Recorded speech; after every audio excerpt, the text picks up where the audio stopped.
Oh, what is the French seam? I'll show you what it is and how to sew it. It's pretty easy. Coming up.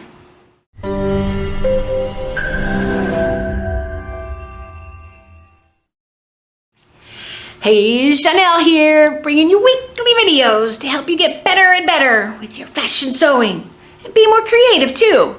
So don't forget to subscribe and hit that notification bell. So, what are French seams? Why do the French own them? Why aren't they Italian seams? I got out my Vogue sewing book and looked it up because this is how I learned how to sew French seams. This seam is well suited for sheer fabrics. Yes, it is.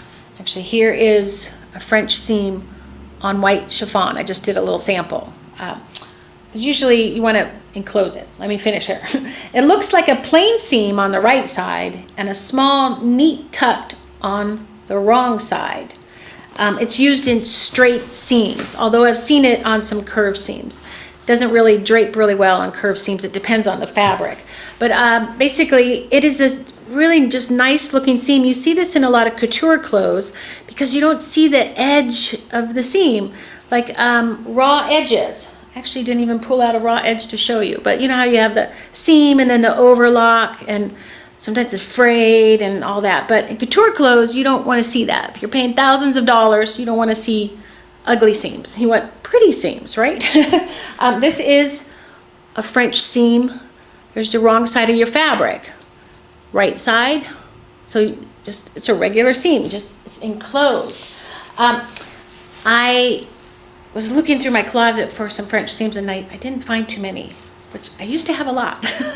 I'm just wearing a lot of comfy knit clothes here. But this is a garment I found at the Goodwill store. I probably showed it to you before. It's I got $10. It was one of those white and black markets, and they do beautiful clothes. So they have this skirt here, and actually this one's a real tricky one because it's stripes. I don't know how they got this in here, but there's just regular seams right here, and on the inside is beautiful French seams. They're just enclosed, and these are actually tinier than mine. You can do them any size, just like that. So they're all enclosed in here. There's the regular seam. I love how they did matched up these stripes. I can't believe this. That's not easy to do. Then I went through my closet. I found this garment I bought in Dallas. It's a vintage beaded jacket. So I thought, I bet that one I've been keeping it in a bag. I bought it to upcycle, but I haven't done it yet. So I bet this one has French seams in it. And yes, it does. It has it all over the place. So there's one right here, and this is a netting fabric, just with beads on it. It's very heavy.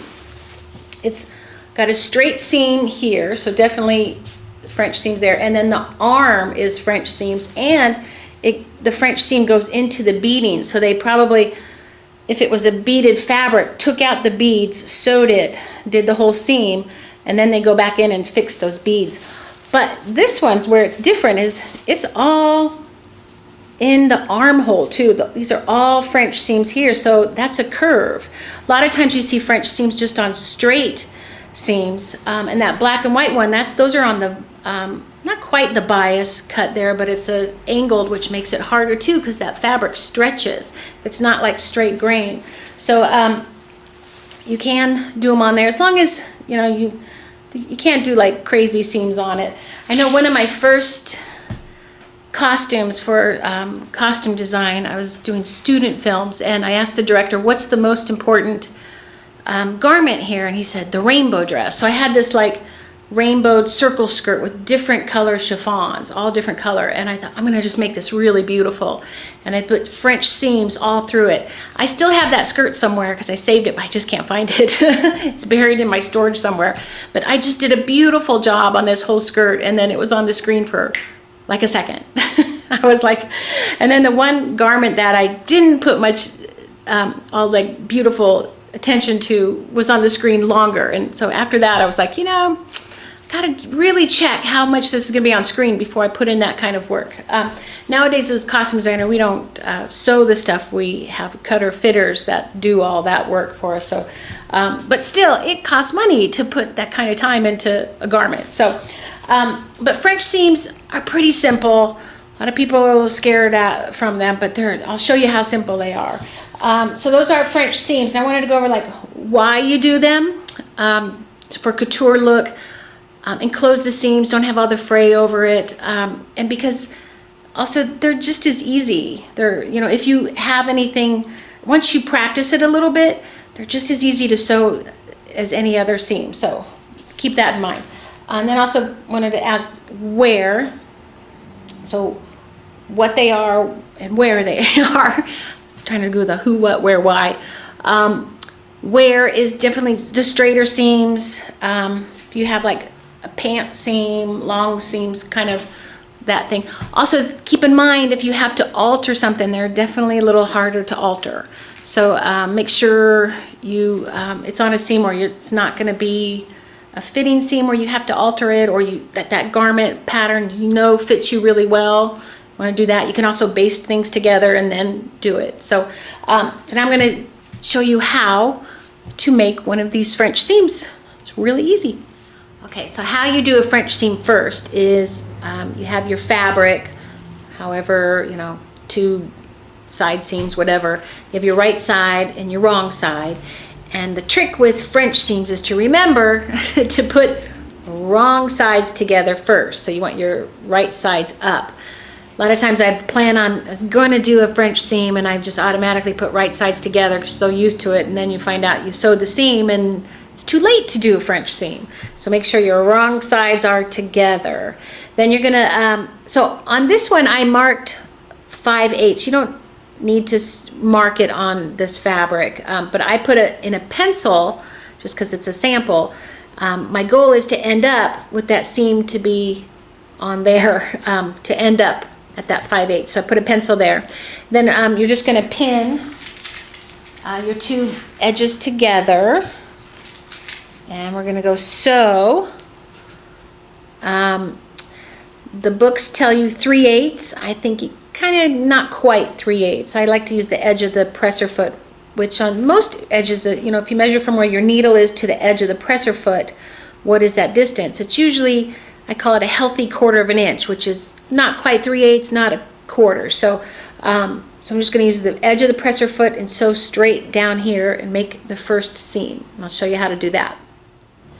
Okay, so first we are going to just be sewing a, they say 3/8 seam because then you fold it over and it's a 1/4, which equals 5/8, but I kind of like not quite 3/8 seam. I measured from the needle over to the edge of this presser foot and it's just shy of 3/8. Say it's right in the middle.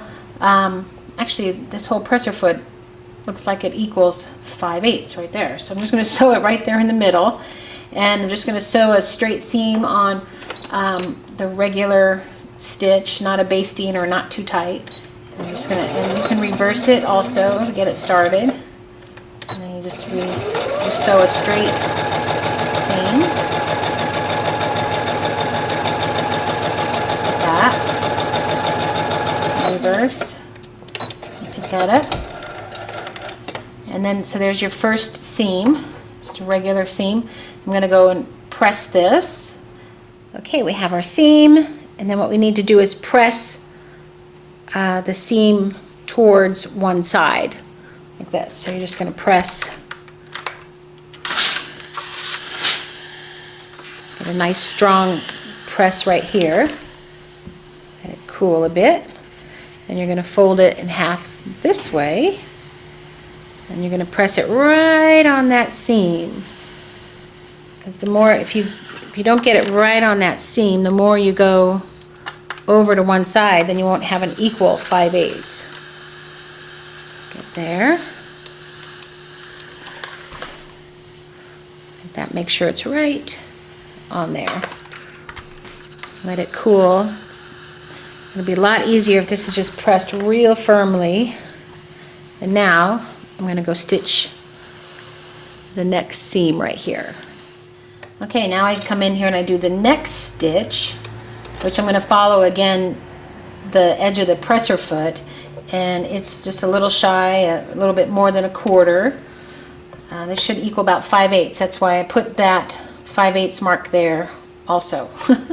See how this goes.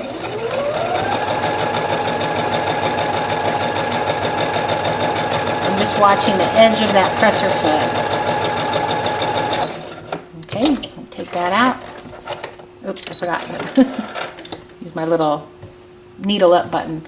Then, see, it encloses the stitch. And now I can barely see that pencil mark right here on the 5/8. So it hit right there on the 5/8. So that's looking good. Now I'm going to press this one and it's done. Well, there you have it. A nice French seam. Closes it all. You can see where the pencil mark is barely here. So that means that this made the whole 5/8 inch seam, and it's all enclosed.